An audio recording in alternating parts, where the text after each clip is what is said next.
Welcome back to Hein. Ready for another story? Enjoy watching. The doctor's hands were trembling. I noticed it immediately, a fine, almost imperceptible shake in her fingers as she scrolled through my chart. Dr. Walsh looked at me, then back at the screen, then at me again. The color had drained from her face, leaving her a shade of institutional beige. In that moment, I braced myself for the worst. Cancer. A terminal diagnosis. I'd spent 5 months feeling my body dismantle itself. I was ready for bad news. What I wasn't ready for was the fear in my doctor's eyes. She stood abruptly, her chair rolling into the wall with a soft thud. "Follow me," she said, her voice tight. She led me not to an exam room, but to her private office. She closed the door, pulled the blinds shut, and turned to face me. The expression on her face, a mixture of dread and grim certainty, is one I will never forget. A doctor, afraid of what she'd found.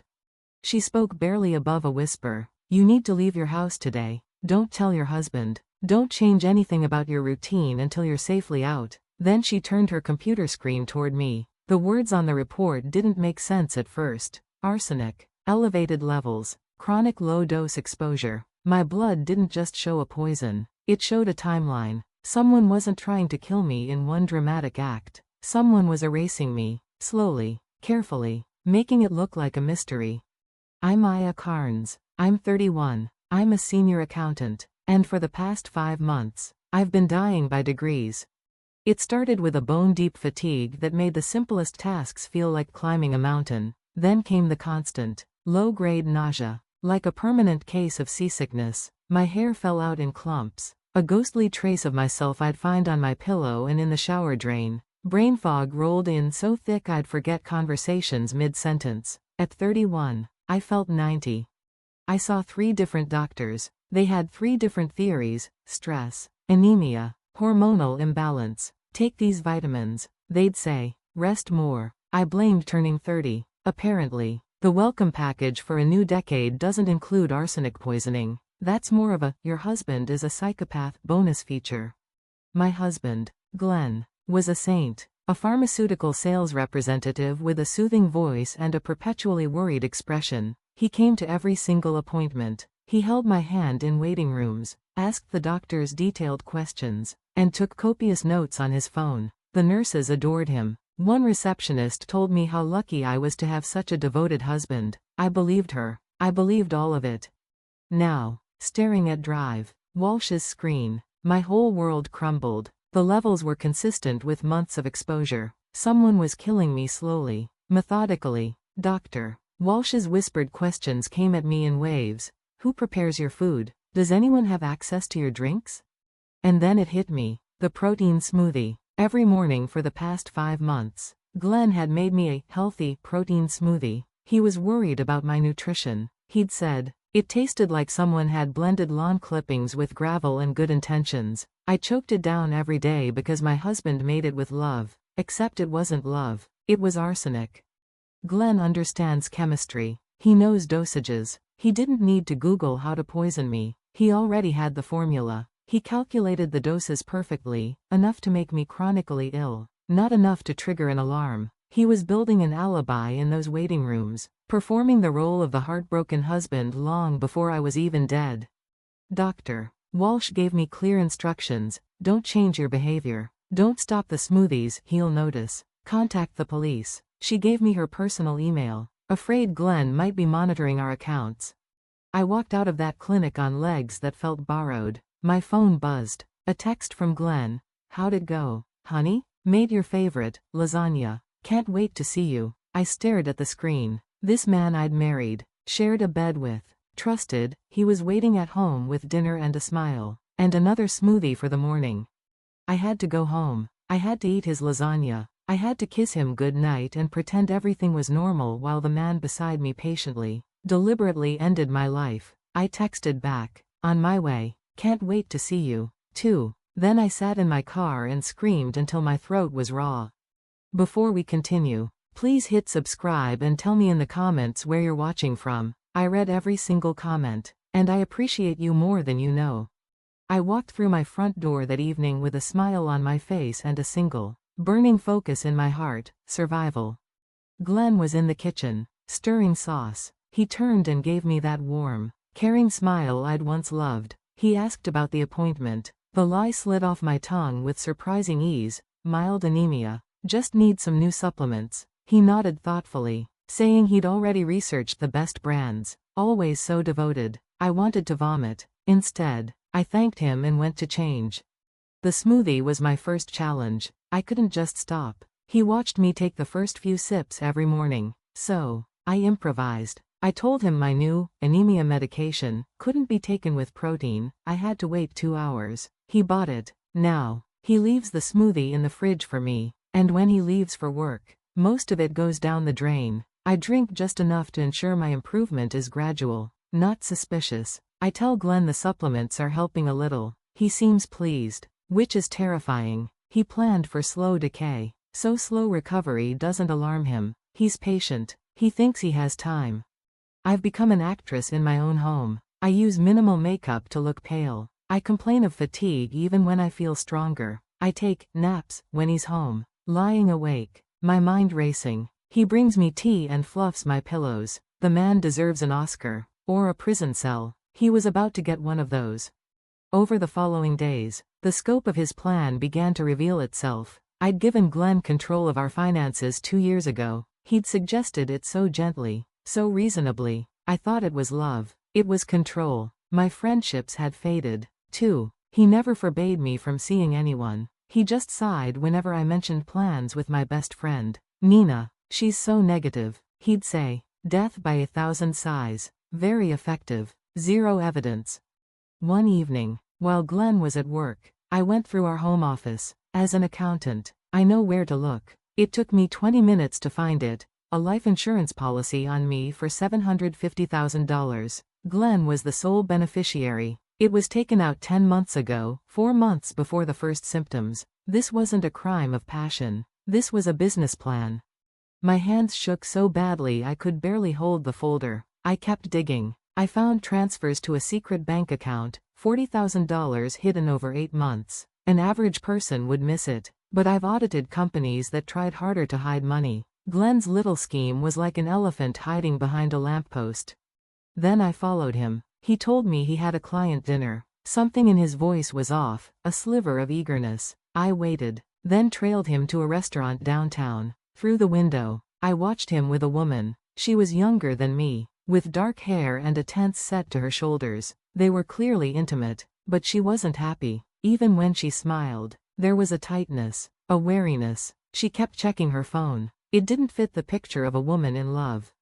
Another piece of the puzzle was Glenn's mother, Renata. She'd never liked me. For years, she treated me like an intruder. Now, suddenly, she was everywhere, bringing soup, checking on me. It made no sense until I overheard Glenn on the phone.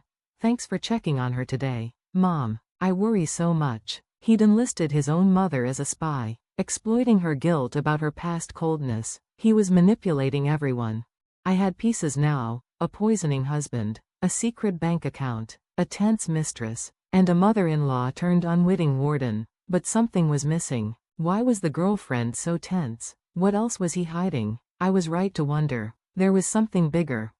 I contacted Detective Maria Reyes through Drive, Walsh's referral. She specialized in domestic crimes and believed me immediately, the first breath of fresh air I'd had in months. She explained the plan, concrete evidence. Oregon is a one-party consent state, meaning I could legally record him. First, I needed proof of the poison. I saved a smoothie. Nina, my old friend who had reached out sensing something was wrong, helped me get it to a private lab. The results came back within a week. Arsenic, perfectly matching my blood work. Now I had the what. I needed the who and how. Glenn's company had no record of arsenic purchases. I remembered the woman, Simone Halford. A quick search showed she worked at Pacific Northwest Industrial Supply. They sold arsenic compounds for industrial use. She worked in accounts. How did Glenn get it through her? Against Detective Reyes's advice, I approached Simone at a cafe. Her face hardened when she saw me. I have nothing to say to you, she said coldly. Glenn said you were unstable. I showed her the lab results. She scoffed. I showed her the life insurance policy. She hesitated, then recovered. He's just planning for our future. She'd been coached. So I asked a different question. Did Glenn ask you to get life insurance? Her face went pale. How did you know that? Let me guess. I said, $500,000. He told you it was romantic. A commitment to your future together. Her silence was my answer. I leaned in. Simone, I'm not his bitter wife. I'm his current victim, and you're his next one. That's when everything broke open. Simone told me her story. They met 14 months ago. He convinced her to get a $500,000 life insurance policy 8 months ago, and around that time, he'd asked for a small favor, her company log in to order some products at a discount. She gave it to him without a second thought. She never saw what he ordered. I watched the horror dawn on her face. Glenn used her account to order the arsenic poisoning me. If it was traced, it would lead to her. She was his scapegoat. And once I was dead and he'd collected my policy, she would be next. Another tragedy. Another payout. Simone started shaking. I thought he loved me. She whispered. I know. I said. That's what he does. She looked at me, and the hostility was gone, replaced by a cold, shared fury. We were two women meant to die for the same man's profit. What do we do? She asked.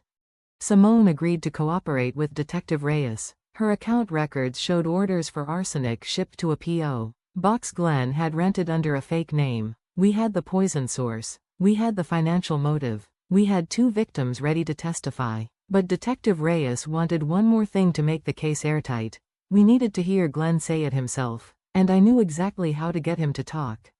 I just had to get closer to the man who was trying to kill me. One more night. One more performance. Detective Reyes coordinated the next phase with military precision. Simone turned over her company account records. And there it was. An order for arsenic trioxide placed 6 months ago. Shipped to a P.O. box across town. The box was rented under the name Gerald Richards, a ghost. But ghosts don't show up on security footage. Glenn's face was clear as day. Picking up that package on 3 separate occasions. He thought he'd been so careful. He hadn't been careful enough. Simone became our inside source. She continued seeing Glenn, meeting him for dinners, listening to his lies about their future. The difference now was that she recorded everything. Oregon's one-party consent law meant every word he said to her was evidence. The recordings were chilling in their banality. Glenn talked about our future after my situation resolved itself. He mentioned the money he'd set aside, how they'd have plenty to start fresh. Once Aya's health declines further, he told her one evening, his voice soft with faux sympathy, we can finally stop hiding. It's tragic, really, but she won't suffer much longer. He sounded like a man describing a sad but inevitable weather event, not something he was actively causing. One smoothie at a time. Meanwhile, at home, I delivered the performance of my lifetime. I looked sicker than I felt, moved slower than I needed to, smiled weakly at Glenn's constant attention. Thank you for taking care of me, I told him one night, the words tasting like the poison he'd been feeding me. He kissed my forehead and told me to rest. It took every ounce of strength I had not to flinch.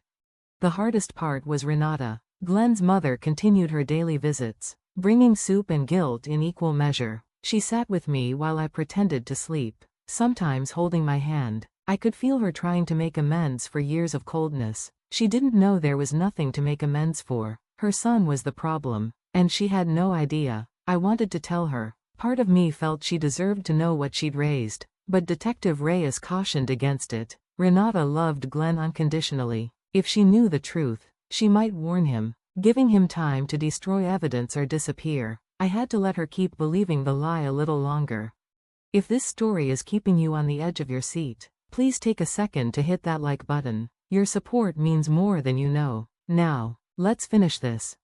Detective Reyes wanted one final piece of evidence, something from Glenn directly. She asked if I was willing to wear a wire and have a specific conversation with my husband. The goal wasn't a full confession. Glenn was too smart for that. The goal was to establish his knowledge of the insurance policy and his comfort with discussing my death. Combined with everything else, it would complete the picture. I agreed without hesitation.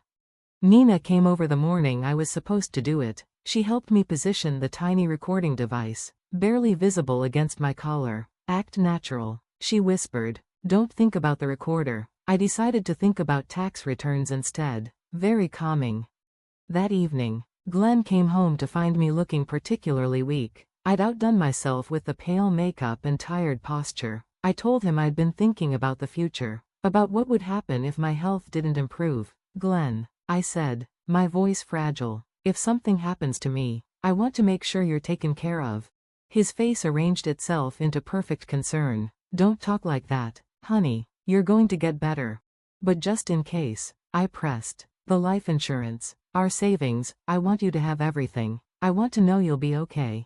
He held my hand, squeezed it gently. Let's not think about such dark things. But I noticed he didn't refuse. He didn't say he couldn't bear to imagine a world without me. He just deflected. I mentioned the policy specifically. I'm glad we have that protection. I said, $750,000. That's enough for you to start over. Build a new life.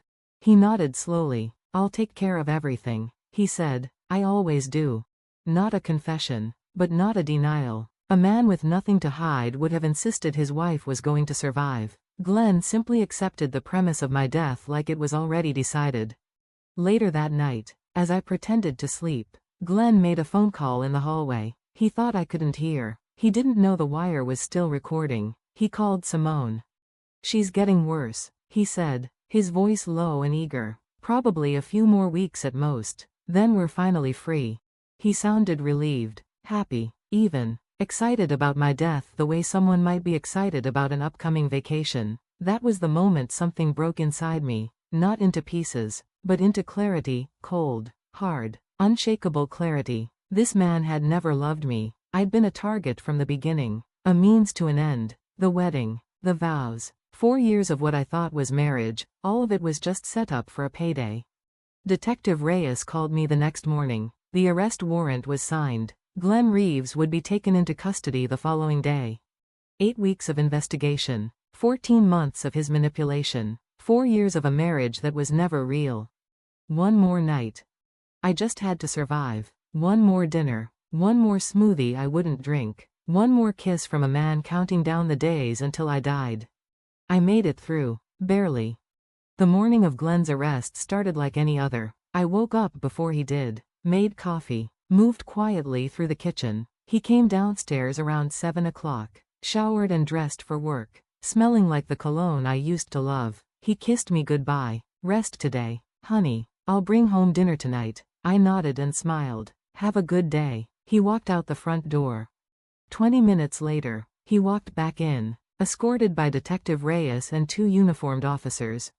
There was no dramatic scene, no shouting, no struggle, just 3 law enforcement officials at my door with a badge and a warrant, and my husband's face cycling through confusion, then calculation, then something cold and empty.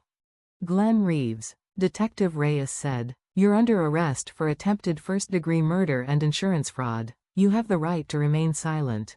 Glenn looked at me. I was standing in the kitchen doorway, still holding my coffee cup. For the first time in 4 years, I saw his real face, no warmth, no love, no concern, just a stranger doing math in his head, trying to figure out where his plan went wrong. This is a mistake, he said calmly. My wife is confused. She's been very sick. Still performing, even now. Detective Reyes didn't blink. We have laboratory analysis of the poison, financial records, witness testimony, and recorded conversations. You can save the performance for your lawyer. Something flickered in Glenn's eyes, just for a moment. Then it was gone. I want my attorney, he said. That's your right. They handcuffed him in our living room, read him his rights, walked him to the unmarked car waiting in our driveway. He didn't look back at me, not once. I stood at the window and watched them drive away, the man I'd married, the man I'd trusted, the man who'd held me while I cried about my mysterious illness, disappearing down our quiet suburban street in the back of a police car. I expected to feel triumph, victory, something powerful and satisfying. Instead, I just felt tired, and free. At the station, Glenn's expensive lawyer arrived within the hour. Glenn immediately deployed his backup plan, blame Simone. She must have poisoned my wife. He told detectives. She was obsessed with me. She wanted Aya out of the picture. I had no idea what she was doing. It was a smart play. Simone had access to the chemicals. Simone had motive. She wanted Glenn for herself. If Glenn hadn't been so confident in his own cleverness, it might have worked. But he didn't know that Simone had been cooperating with police for 3 weeks. He didn't know about the recordings where he discussed my death with visible enthusiasm. He didn't know about the security footage of him picking up arsenic shipments from a P.O. box he thought was untraceable. Detective Reyes played the recordings for him, his own voice telling Simone that I probably had a few more weeks left, his own voice calm and eager, saying they'd finally be free. That's when Glenn's face changed. That's when he knew. He tried to blame Simone. I told Nina later. She laughed bitterly. Guess he didn't get the memo that his backup plan had switched sides. Turns out women talk to each other. Revolutionary concept. The evidence was overwhelming. Arsenic in the smoothies. Arsenic ordered through Simone's work account using credentials only Glenn possessed. Security footage of him retrieving the shipments. A life insurance policy taken out 4 months before the poisoning began. $40,000 hidden in a secret account. Recorded conversations showing his anticipation of my death. And his own phone records revealing searches for chronic arsenic symptoms, life insurance payout timeline, and undetectable poisons. He'd searched that last one on our shared home computer, the one I had the password to. Criminal mastermind. Everyone. Glenn's lawyer advised him to consider a plea deal. There was no viable defense. The trial would be a formality. Simone's situation resolved more quickly. The district attorney recognized that she'd been manipulated and used. She hadn't known Glenn was ordering poison through her account. She hadn't known she was next on his list. She'd cooperated fully with the investigation and helped build the case that would put Glenn away. The DA offered a deal: probation, mandatory counseling, no jail time. Simone accepted. She'd lost her job when news of the case broke, lost her reputation, lost the future she thought she was building, but she kept her freedom. She sent me a message through Detective Reyes. Just a few words. Thank you for telling me the truth when you didn't have to. I didn't respond. There wasn't anything left to say. We weren't friends and probably never would be, but we understood each other in a way nobody else ever could.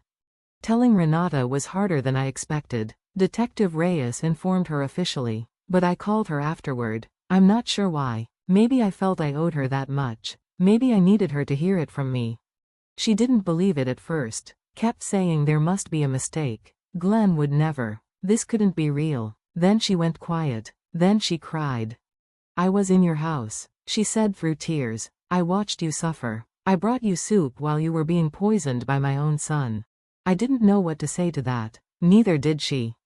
Renata wasn't charged with anything. She genuinely hadn't known. She was just another person Glenn had used, her maternal love, her guilt, her desire to be a better mother-in-law, all of it weaponized against me without her knowledge.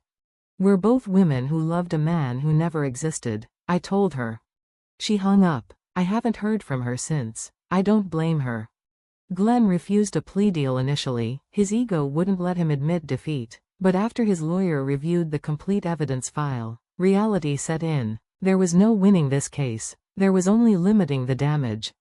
The trial lasted 3 weeks. I testified for 2 days, walking the jury through 5 months of poisoning, 4 years of manipulation, and the moment a doctor's trembling hands changed everything. I looked at Glenn across the courtroom, really looked at him, searching for any trace of the man I'd married. He wasn't there. Maybe he never had been.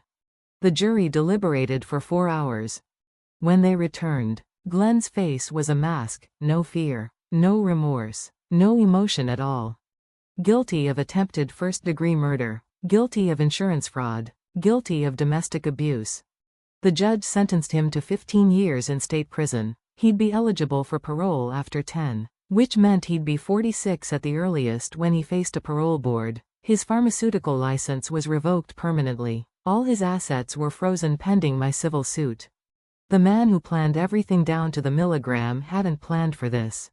Simone completed her probation and moved to California. She sent me one final message before she left, just a forwarding address in case I ever needed anything. I tucked it in a drawer and haven't looked at it since. We survived the same storm, but that doesn't make us friends. Some connections exist only in crisis.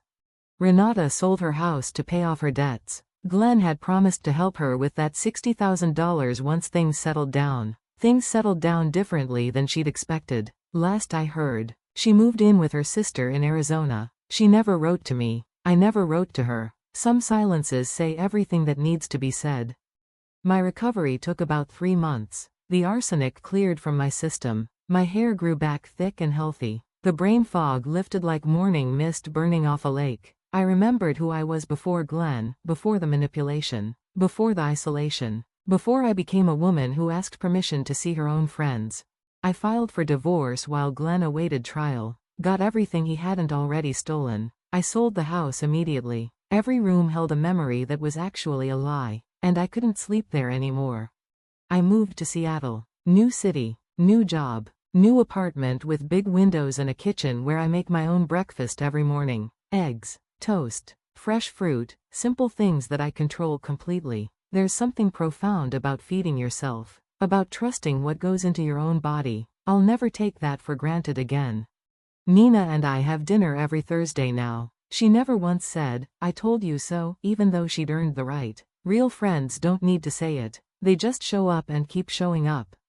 Glenn writes to me from prison sometimes. I recognize his handwriting on the envelopes, that neat, careful script I used to find so attractive. I've never opened a single letter. I don't know if he's apologizing, explaining, manipulating, or threatening. I don't care. Some chapters close permanently, and trying to reread them only causes pain. I used to wonder if I'd missed warning signs, if I should have known sooner, if I was stupid for trusting him. But I've made peace with that now. Glenn was good at what he did. He'd practiced his whole life. I was targeted by a predator who knew exactly how to become whatever his victim needed. My only mistake was believing that love could look like control, that devotion could feel like suffocation. I know better now. I survived because I'm stubborn, and I know how to read fine print. My father taught me that documentation is protection, and he was right.